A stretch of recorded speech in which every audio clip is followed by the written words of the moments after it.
Hello, everybody, and welcome back to Parks Bros. And Mostly coasters. it's us doing a podcast. That's right. We're finally back with another podcast, and we kind of have an unofficial / official name, I guess, at this point. Mario, you want to give that name out? Wow, so you said you were going to do a grand reveal. That's so grand. We have a name that's official, kind of official, not official. It's a name. This is the Loopy Dudes podcast. Get it? Because we're kind of loopy, and we're from California, so therefore we are dudes.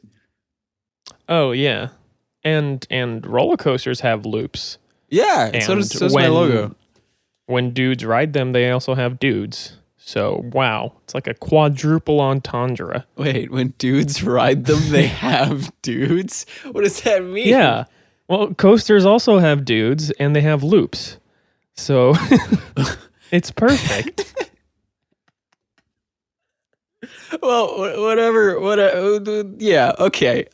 Yeah, no, it's good. It's good. Don't worry about it, everyone. Let us know what you think of the name in the comments down below. We're curious to see what you guys think. I know this is not even close to what anyone suggested in the last episode, but we think it kind of fits the feel of the podcast a little better. I mean, people were commenting about, you know, if we had taken any substances before, and that is not the case whatsoever. We are just like this whenever we talk to each other. That's just kind of how we are between our friendship.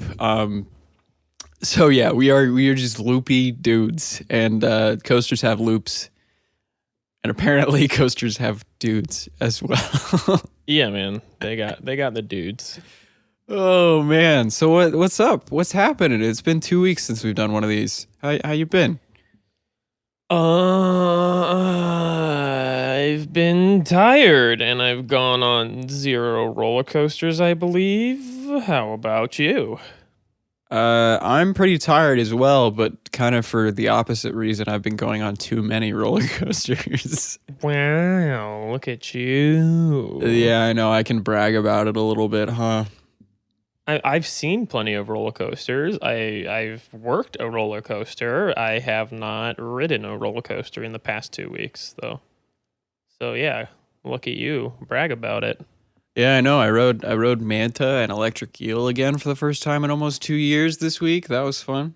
That was cool. Nice. I mean, Manta, literally, I could just ride that 24/7. I'm curious if in the future, maybe I could get like SeaWorld's permission or something to do like a ride challenge on it, or I don't know, like do 100 rides in a row or something. Because I feel like I could actually do it on that ride. Where Electric Eel. Well, I want to see if I could get SeaWorld's permission to ride on an actual Stingray. Oh, yeah, I'm gonna say no on that one. Don't do that. Well, no, that's not. It's not up to you. You're not Mr. SeaWorld himself. Well, so. I can tell you right now that would definitely be frowned upon, and no one should do that. It's not up to you. Okay. So you can ride your roller coaster while I ride my Stingray. Well, that's what Manta is supposed to be like. You know, you're riding on a Manta ray. Yeah, isn't it like ride the ray? Isn't ride the the ray, like, feel the rush. For it? Exactly. So or like, something. Yeah, you're riding the ray, and you're feeling the rush, and you're you're on a ride. Yeah, I would like to ride it one time. That would be nice. Yeah, I still can't believe you haven't been out there. You already got on it more than I have, so there you go. Oh my gosh, I've probably ridden Manta like almost 100 times now, and I've only been to the park 10 times, 11 times since I started the channel, and since that coaster's been around. Like, there was one day I rode it 14 times, I think. So delicious. I know, right? It's just so much fun. This was the first visit I've ever had where I rode Electric Eel more than Manta. Usually it's the opposite. But oh, weird. Why? Well, I think really the main reason was Manta had more than a 2-minute wait. Oh, yeah. Because usually how when terrible. Who wants to wait for a ride? Well, usually when we go, it's like literally walk on all day at most a 5 minute wait. But with some of the seating protocols that are going on, we're skipping every row. It ended up being a 10 minute wait. I know the horror. It's Wow, just who could called imagine such a thing? we're just really spoiled. And when we got off Electric Eel each time, we waited like 5-10 minutes for it. By the time we got off, there was absolutely no line. So we were just like, screw it. We have a locker for another hour. Might as well at least get one more ride on it. Where Manta, by the time we got off her first time, it was like a 15-20 minute wait at that point. So we were like, oh, you know what? Let's go to the Sky Ride instead, because we haven't done that. But Well, the only parks that we've been visiting lately out here have been the Universal parks. So, I mean, 10 to 15 minute wait is a blessing yeah. for any of the major attractions, like anything other than Cat in the Hat, which, I'll still take a wait in Cat in the Hat. Got that air conditioning, got that fever dream aesthetic going on in there, and thing 1 and thing 2 scaring the living heck out of Javi, of course. That's always fun. Yeah, I gotta love that. That's fantastic. Yeah, I can't imagine how crazy the wait times have been, especially lately, because I've been hearing that the parks have been absolutely slammed. Well, they've definitely gone up there, but for certain attractions, with capacity being pretty much back to normal for everything, as far as attractions go, it's greatly improved the throughput for rides like Jurassic Park River Adventure, where it's like beforehand they were loading every other row, one party per row.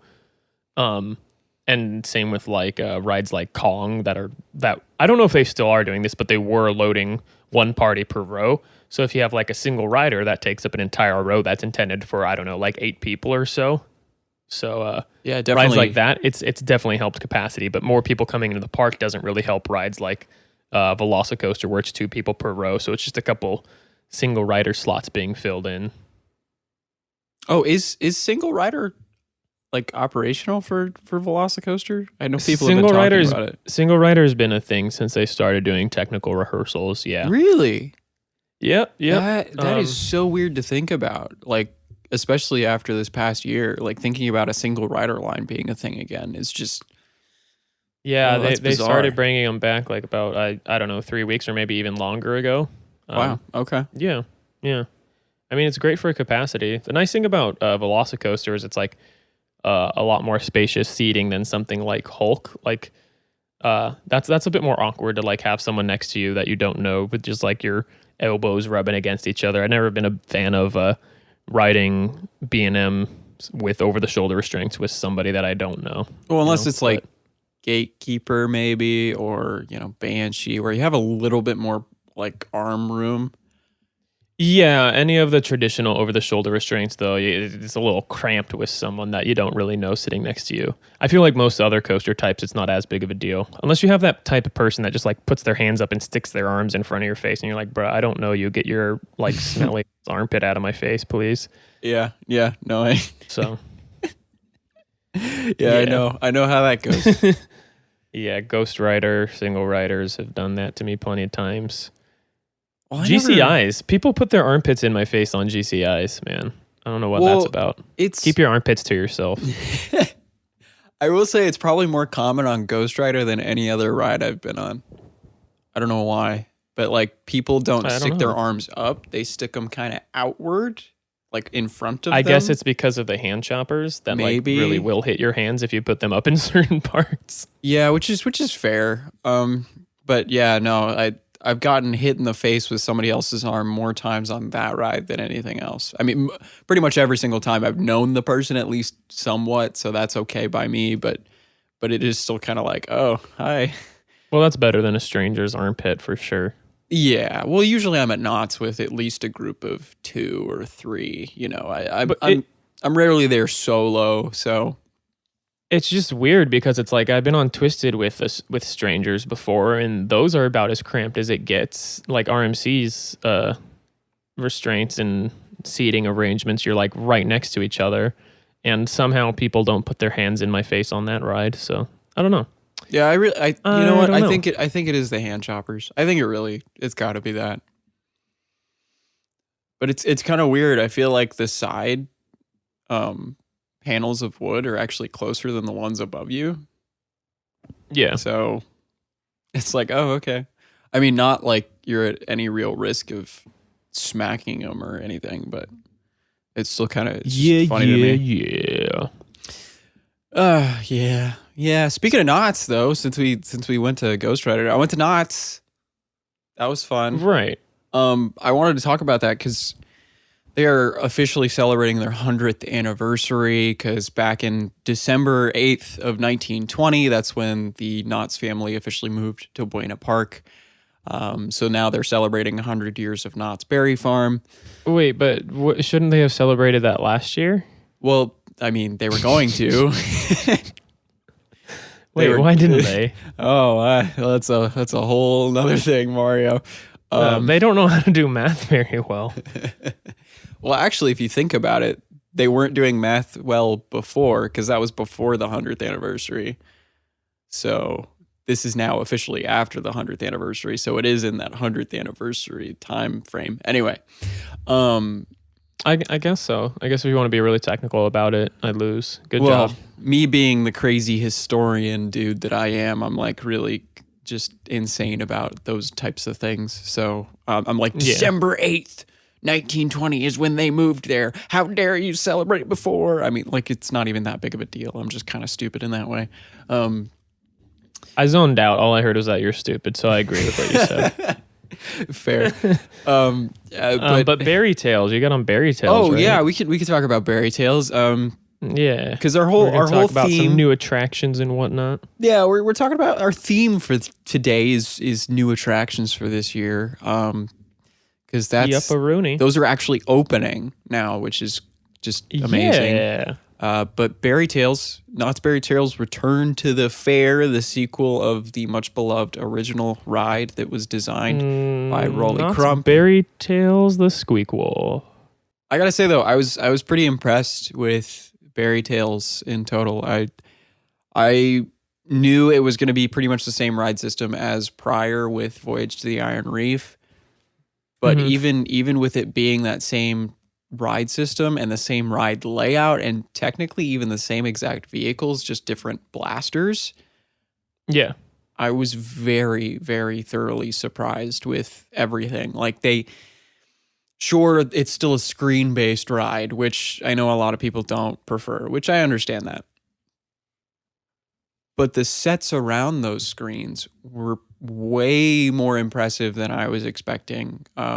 That's good. I'm still seeing things after like 3-4 rides now that I didn't see prior. Like I'm still finding little Easter eggs. I'm still finding better places to shoot. And I'm getting higher and higher scores. Look out. See me on that leaderboard soon. Okay. But it really, the ride itself has a lot of love for the original. And being the historian, as I said earlier, I know a lot about the original, and seeing all of those little details, Easter eggs, whatnot, I'm very, very happy with the final product. And I think it really shows that Knott's put their heart and soul into this ride. And when a park does that, there's nothing to be more happy about. That's for sure. But speaking of new rides, since we're talking about that, we'll come back to Knott's, I think, a little bit later, because I've been talking for a long time. Velocicoaster still hasn't technically opened, but hey, technical rehearsal is still going on, which... How's that been? Good. It has its downtime quite a bit. Well, I mean, it's still technical rehearsal. That's why it has that name. Yeah, so, here's to just hoping that that all gets worked out before grand opening, so... well, hey, we're only like a week away-ish, so... I don't even know what today is. I'll take your word for it. No, it's like a week and a half. 2 weeks? I don't know, man. Week and a half. Week and a half. Yeah, no. It's been chilling. It's been ouchy here and there, but the good thing is people aren't upset about it going down during technicals, so yeah. Well, I think enough people understand what a technical rehearsal is now Yeah, just about everybody does. So 'Cause, like, it's nice. It's been nice. theme park lingo and stuff like that is becoming way more commonplace, which is weird to think about. I mean, obviously not the super niche stuff like, oh, mid-course brake run. Like, no, they don't understand that. Block section, but a lot of people understand, oh, a soft opening or Yeah. other stuff like that, really. Yeah. It's just Yeah. it's cool. I feel like it causes less stress on a lot of the employees, at least when more people understand stuff like that. Yeah. But Now, we already talked about Velocicoaster last week, so oh yeah, we did, huh? what do you think? Yeah. I just don't want to bore the people with more Velocicoaster nonsense. Well, I know people love Velocicoasters, so But in a similar vein to Velocicoaster has raptors, and you know what else has raptors? what? Dinosaurs Alive? What was the park in Idaho that I can't Silverwood? think of? Silverwood. Oh my goodness. Silverwood has a raptor, and Great Adventure has a raptor. That is very true. Well, heck, how crazy is it? Stunt Pilot at Silverwood had its official opening day like 2 days ago. Oh, did it really? I thought it was Yeah. like in 2 days. Man, No, I have no concept of time ever in my brain. It's just, It everything's was the a blur. 29th. So yesterday, I guess, technically at the time of recording, but Oh, nice. it looks really good from everything we can see. Yeah, I mean, like, what are your thoughts on the fact that, like, people think it's like, and they might have a point. No one, very few people have ridden it at this point. But what do you think about the fact that some of the elements are sort of quote unquote tamed down a little bit? And, I mean, there's definitely quite a bit of different shaping to this model, even though it's a nearly identical layout. Well, that's just to make up for the fact for the longer train, really. Right. I don't know. I think the first drop probably suffers the most. But outside of that, I Interesting. feel like the elements are different enough where they might be able to give, a completely different experience, especially that first inversion. The fact that it's more of an inversion instead of airtime hill inversion, kind of. Yeah. I feel like I'm that's actually- really cool. Oh, my computer's yelling at me. I thought I had my Oh. audio all set up, and I don't. Oh. Yeah, well, I'm just gonna pull up a POV to look at it to see. Okay. You know. Also, the off-axis airtime hill is more sideways this time. It's not really like switching, if that makes sense. It's more just almost like an outer bank. Like it's. Yeah, I don't know how to describe it. Those are the two elements that. Oh, there's my knee. My knee's always popping up into the shot on this podcast. Those are the two elements that stick out to me the most. Is definitely the first. What is it called on the other Raptors? It's called like a Raven turn, isn't it? What, the first Or inversion? is that what people? Yeah, is that what people refer to it as? It is called a Raven turn, Or like yes. some kind of like Yeah. like dive. Yeah, there's definitely a lot more emphasis on airtime. It seems on the first two Raptors that were built versus this one, and it seems like you twist a lot more going into this one. So who knows? Maybe it'll have better laterals. Maybe, potentially. Yeah. So I definitely think there's some stuff that may be a positive to Stunt Pilot. It also doesn't have like that little bump, at least from like the stuff I'm seeing. It doesn't have that little bump coming off of the pre-lift. Yeah, no. So, no, it doesn't. And it just slowly turns around. So, and that's really why I think the drop probably is not nearly as fun, because you don't have that speed going into it. One, also it's not as steep. But maybe that 10th car is just as insane. So I'd have to get up to Idaho to find that out, or at least ask some people that have been on it. But what I was hearing, funnily enough, on opening day, it actually had like the shortest wait in the park. So it was only like a 15, 20-minute wait where Tremors was like an hour, which is just weird to me. That's interesting. So I wonder if people didn't know? Yeah. Well, also, I'm thinking maybe it's just a matter of trains. I don't know too much about the park. I know it's a smaller park, so they maybe were not running both trains. I don't know. I wasn't there. I haven't seen anything about people being there. This is like the second time I'm watching the POV right now. So, well, I could totally see it being one train on Tremors or something, and then yeah. So I think even though Stunt Pilot has a smaller capacity per train, if they have multiple trains and the ride cycle's pretty short. And they have I would assume like probably one of the better crews in the park working on it, then it would make a lot of sense for that wait time to be pretty low compared to the other rides just because they're pumping people through. I also don't know if it's a moving station.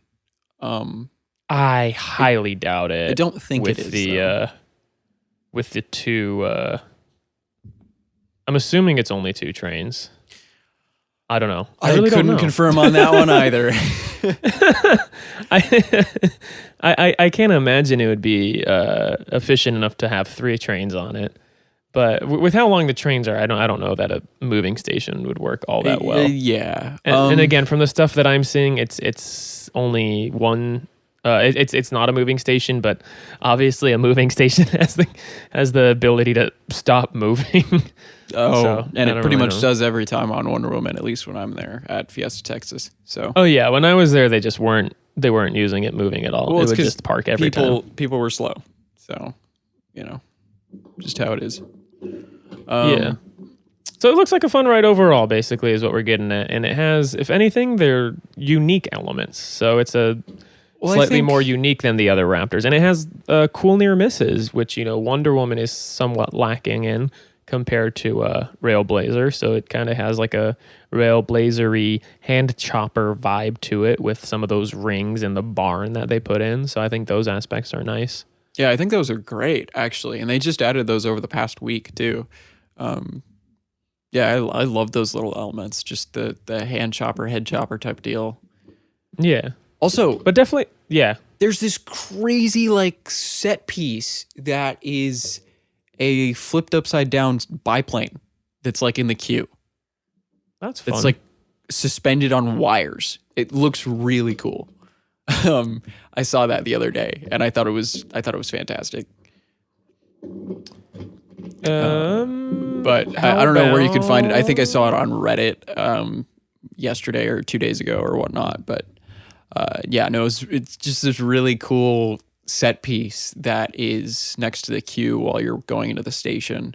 And it really sets that tone. It's like Stunt Pilot. Well, they got the theming on lock, I would say.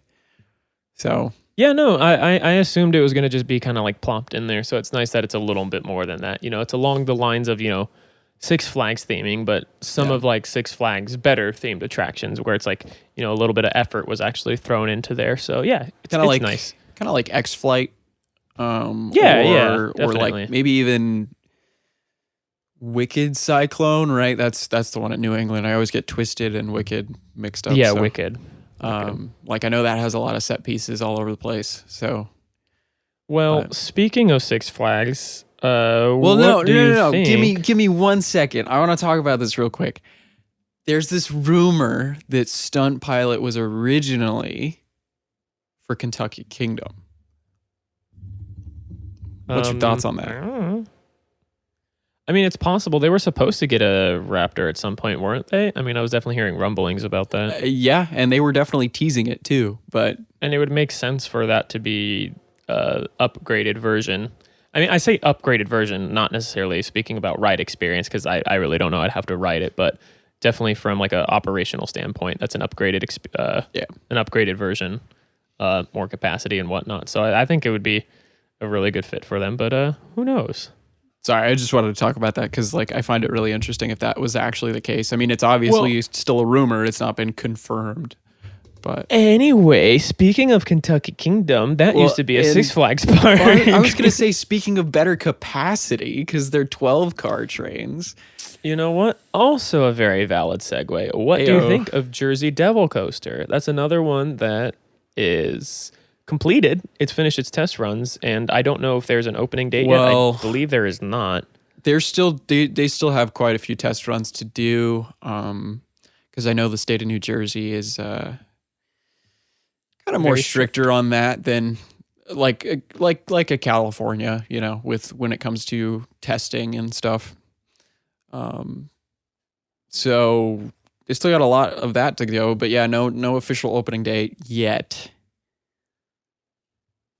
But man, am I excited. I'm so excited that I'm really, really thinking about going out there this year. I think it might happen, and I might try and add in like Hershey Park or something too. You better not go without me. That's what we've been trying to go there. Well, I'll try and find a sheep. You're gonna be in trouble. Oh, am I a bad boy? Oh God, no. Going back to the Coaster Bros podcast. Anyway, but yeah, no, Yeah. I'm very, very tempted to go out there this year, and I think I might do it. I'm sorry, Mario. I'm very sorry. Well, I will never forgive you, and I'll never be your friend ever again. But I'll try and find cheap flights for you. Okay. Well, it has more like YouTuber by then. I can buy your flight. No, I can't. I couldn't do that. That would be really expensive. That would be nice. I wish, dude. I wish I could do that. I wish I could afford that. Anyway, go on. Sorry. Anyway, let's talk about the gosh darn coaster, shall we? It looks very interesting. It looks sort of like if you were to take the pre-existing Raptor models and kind of make them more like a quote-unquote, of course, traditional RMC, where you have a sort of more long, drawn-out layout, but you have the single rail aspect and a little bit more aggressive elements. Your thoughts? Yes. Yeah, I mean, it looks very similar in my mind to something like Goliath at Great America. Yeah, no, it to a point. It almost feels to me as if that ride were a Raptor, but I do love the duration of it. I think that's awesome. I mean, you don't see very often nowadays Six Flags getting coasters that, aside from the RMC conversions, you don't see too many like ground up coasters going to Six Flags parks that last closer to the minute long range. You see a lot of really high thrill, awesome rides that sort of last in like the 25 to 30 second range. But I think it feels like a much more complete ride compared to some of the things they've been getting lately, such as like the 40 free spins and whatnot. And I think that's awesome that RMC is able to, provide that to parks that don't want to break the bank for a world-class full lengthy attraction, which is their whole idea. I think with the Raptors and single rail models is that they want to do exactly that. So yeah, and I think honestly a lot of people were kind of questioning that fit for Great Adventure. I know Great Adventure is one of the more popular Six Flags parks, just because it is like, if you think about it, it is a large scale hyper coaster in a way with inversions, but just with a smaller capacity. Well, yeah, definitely for capacity, it's not the best fit. But I mean, but honestly, neither are 40 free spins or the smaller Raptor models. Exactly, so, that's just what you're gonna get with Six Flags. Is they're not necessarily gonna take capacity into great consideration, unfortunately. Well, I think honestly though, if you have 3 trains, right, with 12 seats each, if you can fill each of those seats up, that's 36 seats. That's already 12 more than Twisted Colossus's trains, right? So sure, in total, you're going to have probably 12 less than that same cycle. But since they have the mid-course brake run on it, right, for Jersey Devil, they can have 2 trains going around the circuit at one time, which is 24 people, which is not too far off from a lot of bigger rides anyway. That is a nice thing. Like compared to other RMCs, it's really not going to be that different. I haven't.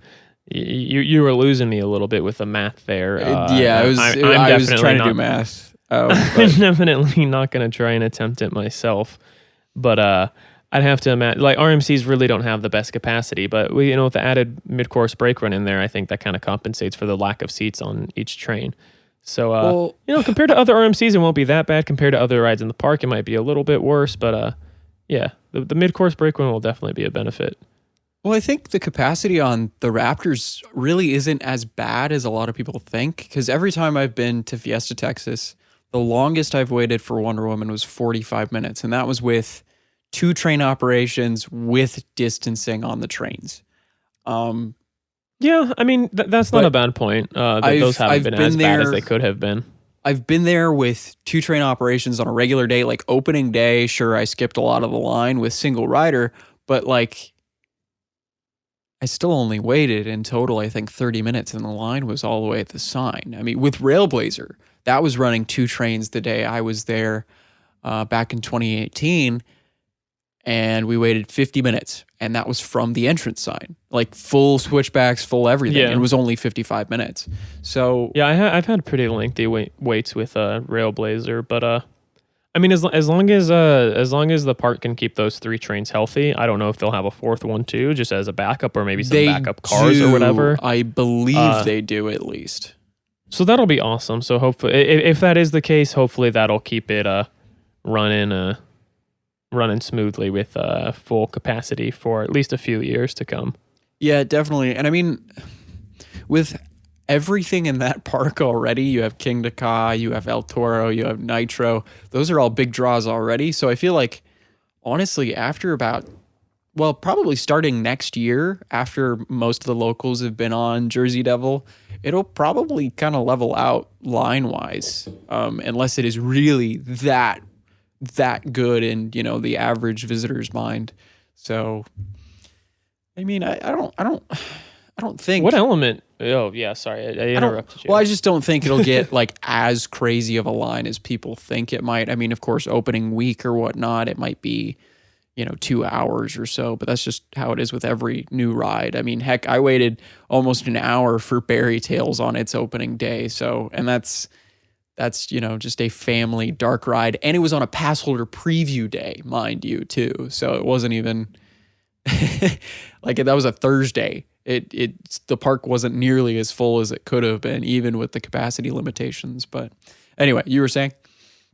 Oh, what element excites you the most? Because it definitely, it's bringing completely new, not completely new, but it's bringing a lot of new or altered elements to the Raptor model. Yeah. Like you have that first turn, that first inversion is pretty much that kind of iconic first element on the existing Raptors, and that looks incredible. But you have a 0G stall, which has not appeared on a Raptor yet. No. You have just a straight airtime hill, which doesn't sound as exciting, but it'll be really interesting to see what that's like on a single rail model. And then even the turnaround section is different than the existing model. So with all those different elements, what do you think is what's catching your eye? Well, it's kind of funny because you can kind of compare every single element to something on the smaller Raptors. I mean, maybe not the first drop, maybe not the ending with the bunny hops in a row, which I think is really cool. But like that turnaround before that, you could totally equate that to the final turnaround on the regular Raptors. That first inversion, obviously, you've already stated it, but they're incredibly similar, if not almost exactly the same. What else? That turnaround up high in the air, I forget what they're calling it, I believe, but it's like some specific name. But that is, well, that one actually is pretty different. It is banked so that one quite heavily. That's one of the ones that seems like similar in concept, right? But is going to feel, I think, drastically different. Like, yeah, you bank, you come up to it banking left, and then quickly get whipped to your right. So it seems like it's going to have some really good laterals. And the way that it's shaped too, it kind of comes back down on itself a little bit, so it might even give some airtime going into it. Well, I think whereas the existing Raptors models, it's just a lot of positives before you leave that element and get some more ejector airtime. I think if there's positives prior to that drop, it might be one of my favorite moments on the ride, and it's just a turn and a drop. It looks really fun. It looks like it's going to be a lot more dynamic than the similar element on the existing models. Yeah, definitely. But I think going back to favorite element or like most anticipated element, I think it's either going to be that airtime hill, just the straight airtime hill. I know that's kind of weird, but that's just something that the first iterations don't have whatsoever. Right. It'll be kind of nice to appreciate just the airtime. And it's cool to have laterals and airtime, but you get a little bit of laterals right before it and then just pure ejector. Well, if it's like Maverick's airtime hill, which it does have the same type of shaping, oh my goodness, that is going to be one of my favorite moments on any ride ever. But yeah, I think honestly though, I'm probably most excited for that first like turnaround, really. Yeah. And it shouldn't be, but I know how a stall feels. I know how a 0G roll feels, like I know how pretty much all of those elements are supposed to feel. The 0G roll is probably the least exciting to me, and that's probably just because it's the least exciting on the other Raptors. It's fun, but it's just kind of there. I think we brought this up to each other a couple of times. It's almost the breather of the ride. Yeah. No, definitely. Well, I mean, except for maybe the like turnaround S-bend section before you get flung over, but at that point, I'm usually grayed out, so that's not really that much of a breather. Yeah. Exactly. Yeah. No, I think definitely that turnaround for me. I don't know how you are feeling though. Yeah, I mean, I can see why, and especially with the added trains, it's going to be a lot more punchy in the front and the back, I feel like. The airtime hill, like you said, and then the 0G stall, even though I've experienced, plenty of those, it has a really interesting shaping where the top of it almost like resembles a loop where it's really curved as opposed to being like closer to flat. So I wonder how you're going to come out of your seat, and I think it'll be also a lot more consistent with the hang time. So it won't be like you kind of fall out of your seat and then come back into it. I think you'll sort of be floating in your seat. A lot more consistently. It looks like it has a really interesting design, and I can't exactly predict how it's going to feel, but I definitely know it's going to feel different to all of the other 0G stalls that I've experienced, and probably all the other 0G stalls that exist out there. Well, I am really curious though. Do you think this is going to be a front row ride, a back row ride, or a middle row ride, just because of how long those trains are? At least looking at testing footage, I feel like the back might not be the best seat because it does kind of lollygag in a lot of those elements before getting flung over. So what do you think on that? I think it's interesting that you bring up the middle row because I think it's going to be fantastic everywhere. I have Taco Bell. Do you mind if I eat some Taco Bell? Jave, bring me Taco Bell. Dude, I love Taco Bell. Are you kidding me? Taco Bell, sponsor us. Taco Bell? Taco Bell. Dude, do you want to say anything for the podcast, sweetheart? That would be a dream. Oh, I don't have any sauce. This is sauceless Taco Bell. Do you want to say hi to anybody? Do you want to say hi to your mom, your dad, your grandma? Okay, bye. Thank you, sweetheart. Bye, Javi. All right. It's going to be a mukbang now. Oh. Oh. Wow, there's a lot going on. So fun in every single row because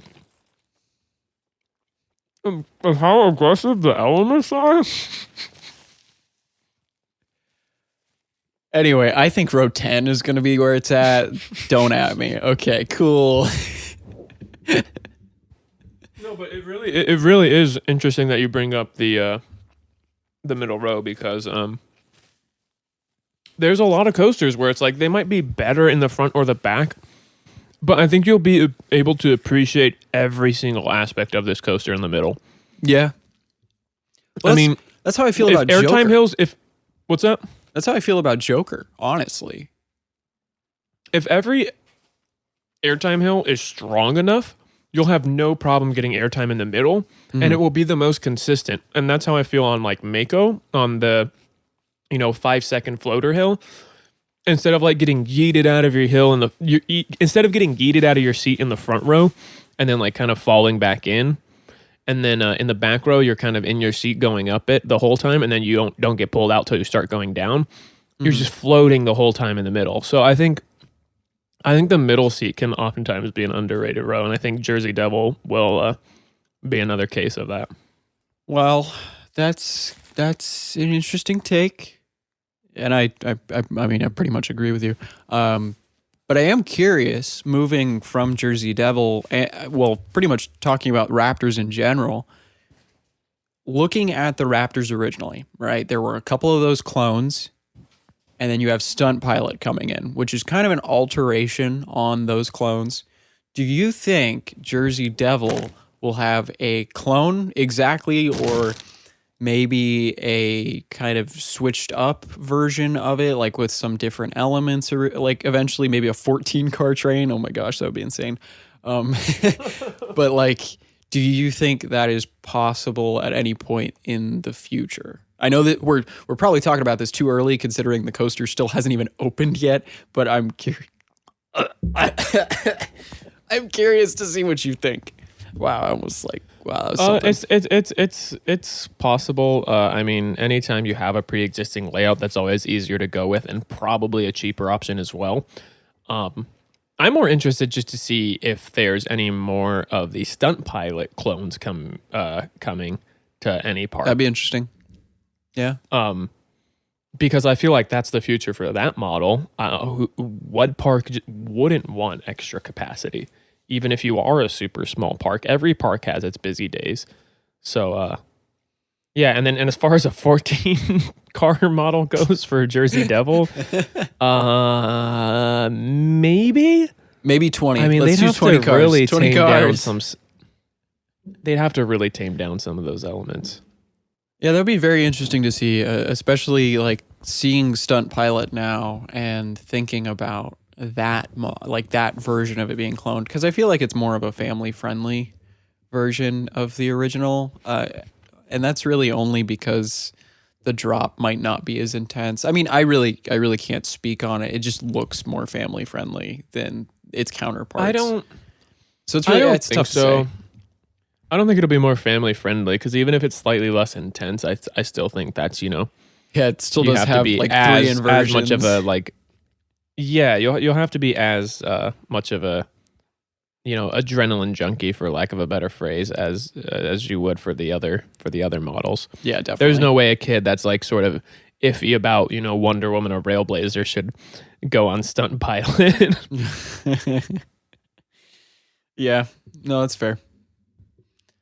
I don't know. That's just something a lot of people have been saying lately. They're like, oh yeah, it's more family friendly, but it's like, really thinking about it, there's 3 inversions on that ride. There's crazy airtime hills and almost a 90-degree drop. That's not exactly family friendly. No, nothing about that ride is family friendly, except for maybe the height requirement, which I don't know what it is. And if you're the same as the others, if you're a kid that likes intense roller coasters, but like just generally speaking, that is not a family friendly attraction. Yeah. Well, it's kind of funny. Like, people were saying West Coast Racers was a family ride, and I'm like, it could suit more riders than something like Twisted Colossus or X2, but it still has 4 inversions. Yeah. Having not been on that, I can't speak on it too much, but I definitely do think it's a little more on the family friendly side than Stunt Pilot, because I think if you're iffy about some extreme coasters, it's a little more accessible still than the Raptor clones. Well, and then like thinking about Revolution, sure, that has an inversion, but that's definitely more of a family coaster. I feel like that's really where a family coaster probably cuts off, at like that 55 mile an hour and inversion filled layout. I mean, there's only one on that. But thinking about that, like Incredicoaster, I feel like that's the extent of family ride. Yeah, I think that's those when are you definitely go into thrill. Yeah, definitely. So yeah, I think anything more than that is not exactly family friendly. I mean, sure, you could have a family ride it, no problem, but I mean, heck, if I was one of the kids in that family group, I definitely wouldn't have been riding those when I was even 12 or 13. Like, it took me a while to do that. So Where I feel like Manta, I definitely would have rode. Like, I feel like that's a perfect, more extreme family ride, I guess. More exciting or thrilling. Yeah, Yeah, not exactly extreme, but right. Because I think once you get into extreme, you're not really family anymore. And yeah, that's what fair. Stunt Pilot probably is still. Yeah. Anyway, moving on, because we've talked about the Raptors for like 25 minutes. What other exciting stuff has happened though? Well, in terms of new rides, or should we go back to me talking about 100th anniversary at Knott's? Do whatever you want. I'm out of gas. So the 100th anniversary at Knott's, oh my gosh, go.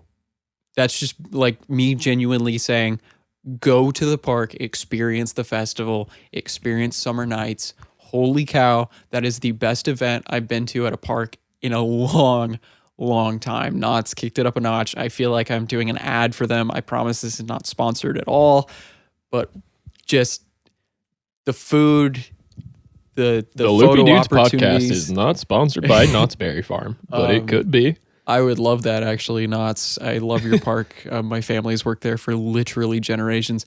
And just, yeah, so the food, the photo opportunities, the rides, I mean, everything. It was the decorations, the shows. Oh my gosh, the shows. Anyway, I'm going to stop gushing about that. That was kind of pointless, really. I mean, except for me saying, go. Yeah, this is just an unpaid ad. Well, if anything, I'm paying for it because I pay for my own pass. That's not how ads are supposed to work. Well, that just shows you how much I adored the event. Like, I really, it was amazing. Anyway, more new rides. I miss Knott's. Hey, soon-ish, maybe. I don't know. Probably. What's the dreamy ride? The spinny dream time? What?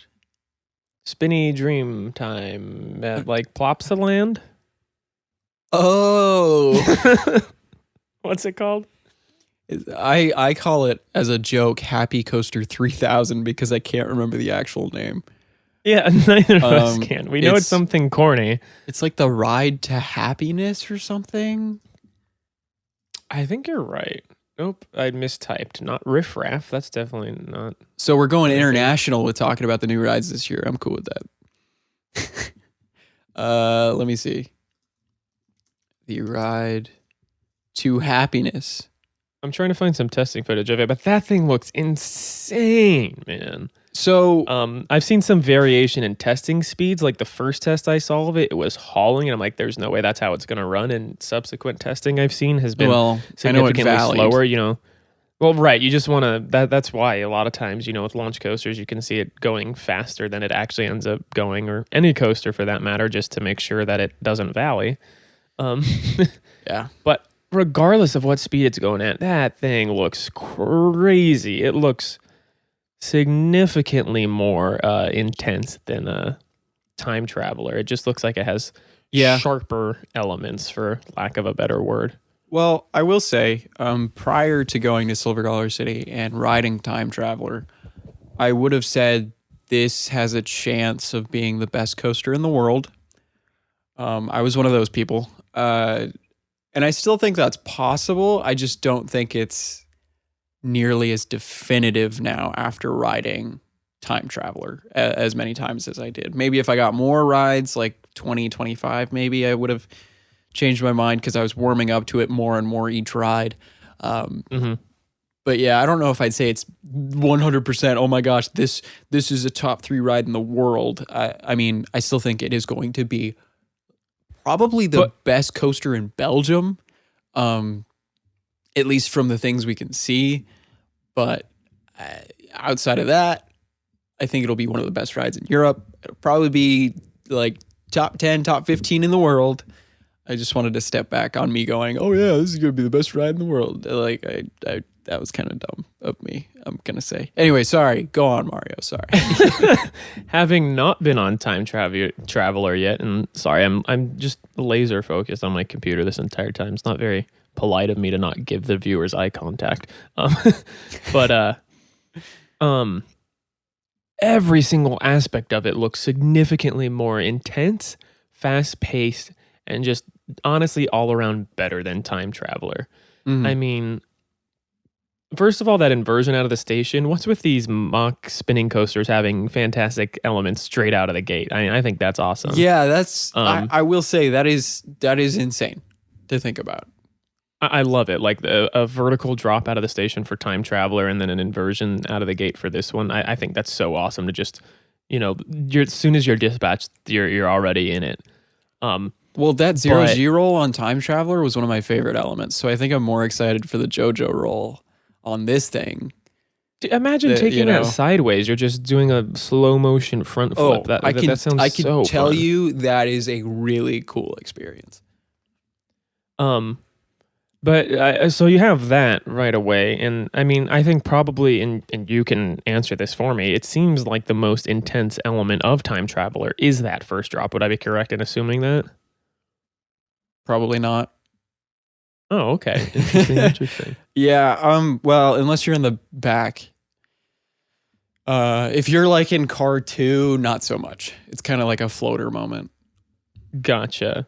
So regardless, back row, you get whipped. So both of those rides start off with a bang, and then you have the launch straight out of the JoJo roll on Ride to Happiness.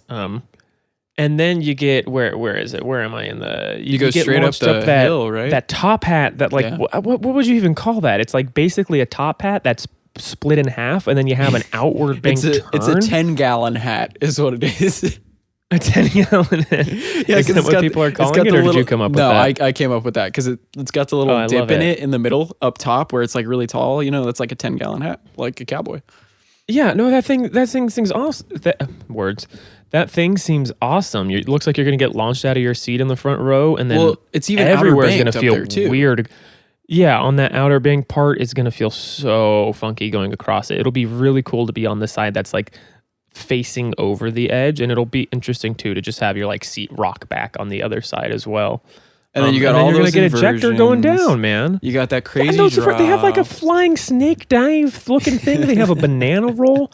It just seems like you're constantly moving. It's almost like if RMC, it has an RMC pacing vibe to it, where it's just element to element to element. Yeah, and going back to the family coaster versus thrill coaster argument. Okay, that's not a family coaster. I'll tell you that right now. Holy cow. Well, that's what I was going to get to. Time Traveler seems like it's a lot closer to the family coaster side of things than this ride. And again, you can let me know. You can let me know if I'm wrong on this, but it seems like it would be a lot easier for a younger child that isn't the most experienced coaster rider to get on Time Traveler than to get on Ride to Happiness. Well, yeah, in comparison, I think Time Traveler for sure, but I do think Time Traveler is even a little more intense than like West Coast Racers, to be honest. So, but it does seem like if they wanted to take a step up and really start going for bigger, badder coasters, it would make more sense to do Time Traveler than Ride to Happiness. I mean, Ride to Happiness just looks like it has an extra kick to it. I mean, it looks like it has multiple ejector hills. Yeah, and for a spinning coaster, that's insane. I just can't get over like the flying snake dive inversion.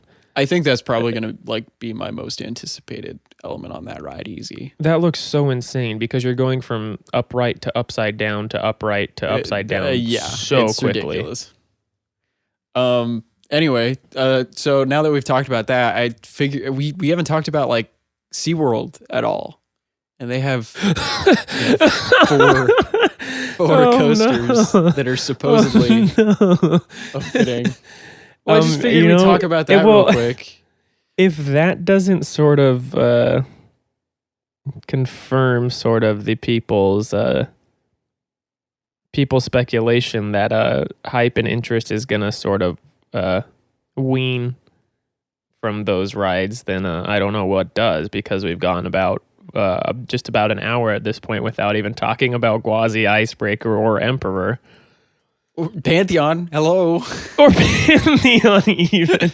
Pantheon, I think, is the exception. That's probably just us slipping up and missing that. Pantheon looks phenomenal, dude. It looks so cool. And having ridden Velocicoaster, I think there's certain aspects that Pantheon's going to be better at. Just, I think it'll be smoother because a lot of the shakiness of Velocicoaster is more noticeable in the tight, compact turns of the first half, and you don't really have that on Pantheon. And I love that even though it has a shorter track length overall, probably, I don't know if stats for either track length have been released, it still doesn't seem to have too much of a different ride duration, and I think that's so awesome. Your thoughts on Pantheon, quick? Oh, dude, I want to go to Virginia. Well, for I-305, but that would be the second choice. Yeah, that 95-degree drop off the top hat, and then that too. Just beyond vertical, man. Just I mean, everything really about the ride. I think it's going to be fantastic. You know what I just realized? I'm looking through RCDB right now. Shout out to RCDB. There are so many freaking rides that we have not talked about just with coasters. We haven't even talked about like dark rides or anything, but even coaster wise, we've talked about literally like 2% of the rides supposedly opening this year. Yeah, there's a lot of stuff opening up like overseas as well that I think slipped our minds. Decepticoaster over in Beijing, which is going to be Hulk, but Decepticons. I think it's really cool though with the new style restraints. I think that's the perfect gonna be great. application for those. Yeah. What else? Big Dipper over at Luna Park in Sydney. They're getting that's incredibly exciting single rail Intamin coaster, which that's a hot racer, I believe, right? Is the name? Which is a launched single rail coaster, so that'll be really cool. And that started construction, by the way. Yeah. Yeah, that's a really exciting there addition. Are so many rides that we haven't even gotten to, like Conda in Belgium. Actually, speaking of Belgium. Well, speaking of which, we'll probably have a lot of people recommending stuff that we haven't gone over on one more ride. Oh yeah, that's probably yeah, maybe. I know someone mentioned Conda, so we can definitely talk about that in a minute. Ooh, even Storm Chaser at Paulton's Park. I love me some Sierra Sidewinder. Yeah. But anyway, SeaWorld Park. So Pantheon looks great. What do you think about? We'll go back to not Orlando. It's San Diego. Emperor. How you feel about that? Well, after looking at it in person, super super excited. Literally, I haven't seen it in a couple months now. And going back, it's pretty much exactly the same. They added a couple new things. If you want to check that out, I have a video / construction update from the park, and you can see some of the changes. But yeah, I've been super excited for this ride for over 2 years now. Kind of crazy to see how long this process has taken. Hoping, just crossing my fingers that we get an opening date soon. I mean, they've gone through most of the testing, at least as far as I know. I even heard rumors that some employees have already ridden it. So if that's the truth, open that bad boy up when you can. I understand they probably want to wait until some of the restrictions are lifted, because we've got restrictions with COVID till like the 15th of June. But I was going to say, employees riding it, unfortunately, doesn't mean all that much. Yeah, when we look over across the coast to the other SeaWorld with Icebreaker, I know employees rode that like 2 months ago, right? So and then Gwazi's had periodically people on it. Yeah, so... but yeah, Emperor looks like a fun little dive, floorless, hybrid baby thing. Well, I think it could be the best ride in the park. And somebody brought this to my attention yesterday. I didn't even think about this. When you're turning the corner after the lift hill, you're looking out at the ocean. Yeah. Like directly at the ocean, which that view is probably outside of the drop and some of the, like that second inversion or the third inversion, I think is probably going to be one of the best parts of the ride, but that's just me. It'll definitely add to it for sure. So I mean, I think it has a chance of being the best dive coaster, at least in the United States. I know that's probably stretching a little far, but without having a mid-course brake run and that pacing that it has, the pacing excited. Will definitely be good. It could be a little bit longer, but yeah, it'll be fun for sure. Icebreaker and Gwazi, do you have anything to say about them other than open? Because I do not. Yeah, please. Just yeah, open. They'll both be great. They'll both be great in their own Well, it's individual ways. With SeaWorld San Diego, I can totally understand waiting for those restrictions because they do have capacity restrictions and like distancing restrictions and whatnot. So like I understand if you want to fill every single row on Emperor and have as many people there at your opening. But like with Busch Gardens and SeaWorld Orlando, I don't think there's any real restrictions keeping that away at the point. Nope. At this point, there is absolutely no excuse, at least to the public. Yeah. There's no perceivable excuse at this point for either of those rides not to be open to the public. Well, and they haven't even been really limiting capacity in practice for quite a while now. So there is genuinely, again, no perceivable reason as to why either of those attractions should not be fully operational. At least from our side of things. I mean, we obviously aren't up top. No. We don't know everything that's going on. Just from everything we know, it from seems what really we odd. can tell. Yeah. And I mean, we don't know anything in the grand scheme of things. So, but yeah, if Iron Gwazi opens, I will be in Florida sooner than this fall. Straight up. I will say one thing really quickly is that I do not think they should keep using it in promotional material if they are not going to open it this year. That's kind of messed up. Well, last year was its own thing. It was, completely unforeseen circumstances that, no one could have planned for, obviously, but man, the animosity from the pass holders at this point is really getting up there. Well, I do feel bad for a lot of those pass holders because many of them, as do I am one of them for those rides. So yeah. But I guess you could say the same thing about Emperor. I guess you could say the same thing about Pantheon. But at least like those two rides. Well, no, I don't even think Virginia has any of those restrictions anymore either. Yeah, I think Emperor is definitely makes more sense. I mean, things have really just started getting back to some level of normalcy. Let alone, other places being completely back to the way things used to be. I'm really hoping for like a 4th of July opening for Emperor, but we'll just have to wait and see for that. And I think that's probably for all of these logical coasters at this point. Well, yeah, for all of them. Yeah, just fingers crossed, and there's disappointment, but still hoping for the best. Obviously, I can't wait to get on any of these rides. I mean, even Icebreaker. I know I don't talk about that too much, but still super excited for it. It'll be a sleeper hit for sure. So yeah, and I mean, it's always nice. It's always cool to have brand new rides, but especially with these unprecedented times, having them sit there or be built for as long as they have. I mean, Iron Gwazi started work back in 2018, right? I mean, probably sooner, but I don't really know too much of the history of its construction and all that. I didn't follow too closely, but it's been a hot minute, as the kids say.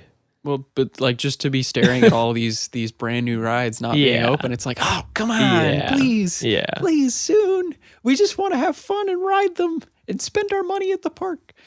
Well, I think these 3 new Florida coasters are going to round out Florida's coaster lineup so beautifully, because I think the one thing they've had is a bit of a lack of airtime. You have Mako, and that's just about it. And then now they're really getting some ejector with all 3 of the new coasters for this year, or hopefully for this year. Yeah. I'm stoked. Yeah. Oh my God. 100%. Oh my God. What? Yes. Family RMC is gonna go to Atlanta, right? Well, we don't know what it is. We just know they're working with RMC. Yeah, so it could be another one. It could be another one of those 10-seater Raptors. So that's also exciting news to just plop. Yeah, well, that's next year. That's not this year. Oh my God, we have to talk about that for like 2 seconds though, because they already have mini Scandia Screamer at that park. That is a destination park now for the 2 of us. It literally is. So next year, 100%. How can we end the podcast when Scandia Screamer comes into the mix? Well, next year for sure, I'm going to Atlanta. Yeah, like I am doing that. Let's do it. And it's more for Fun Spot than it is Six Flags. And I hate to say that. Genuinely, dude, I swear to God, because that little high miler, the ENF miler, looks so good, dude. I saw some off-ride footage of it the other day, and it's just straight ejector. Well, speaking of which, though, Scandia Screamer has a brand new home in Texas in Grand Prairie. So hey, I've literally, like, since the day it closed, been praying that it can find a new home. well, hey, I am going to Texas where it's opening. Yeah, if If you can, maybe. there's no way I'm not gonna ride it the next time I'm in at least like the Dallas area. There's no way. Maybe. I passed that little family fun center or whatever it is that's getting it, and I saw like a super loop. I'm like, do they have any coasters? And I'm like, nope. Okay, bye. But with Scandia Scream, there's no way I'm not going on it. Well, maybe we figure out a way to do Six Flags and Silver Dollar City on the same trip. Ooh, yeah, because that's not too bad of a drive from Dallas. I don't think Frontier Okay, City is okay. open, sadly, which really does suck. But yeah, that's something to consider. But I think a lot of parks are back to weekend only operations, so that's a whole complication. yeah, But, well, I think yeah. I think Silver Dollar City is the exception though, which is nice. So we could totally do like weekdays, I think. But yeah, we definitely could not have ended this without mentioning Scandia Screamer. Dude, I'm actually quite frankly disappointed in ourselves. But let's I just know, pretend right? it never closed and just be happy that it's back. Well, like It never funny. died. It just went away for a little bit. I'm more excited to go ride Scandia Screamer than I am like New Texas Giant, which makes no sense at all. Because like New Texas Giant and even like Mr. Freeze, hello, Yeah. can't wait to ride yeah. both of those. But I'm still like Scandia Screamer. Sorry, Prairie Well, and having Screamer been- is now the name actually. Oh, Prairie Screamer, yeah. Screamer. Yeah. I don't even mind that. It's it's a little bit of the old, a little bit of the new, and it's paying homage to the people that are saving it. So I can't Six be mad Flags over about that. Texas isn't open the first 3 weeks of November. Sad. Well, there you go. Dang. Well, let's go to Dallas just for Scandia. Okay, we are running long now. Oh yeah, So- Well, because we're loopy. But and I we're like dudes. right, like I said, we couldn't not talk about Scandia Screamer. We had to. It would be just disgraceful. But with that, thank you all so much for tuning in, watching, or listening. If this is the future, we really, really do appreciate it. We will be on SoundCloud soon, and I believe iTunes potentially in the future as well. So make sure to keep an eye out for that. And of course, if you don't know, after this podcast, we go over to Mostly Coasters Mario's channel, and we do a postcast. And what's the name of that postcast, Mario? It's one more ride. So if you enjoyed the ride here and you didn't get enough, head over to my channel, Mostly Coasters, for one more ride and other stuff too. But of course, thank you all so much for watching or listening. We really do appreciate it. Make sure to go check out Mario, of course, Mostly Coasters. The dude is phenomenal. Get him to 1,000 subscribers so you can start earning those paychecks. But of course, Yeah. until Money me. until next week or the week after, we'll see you over on one more ride.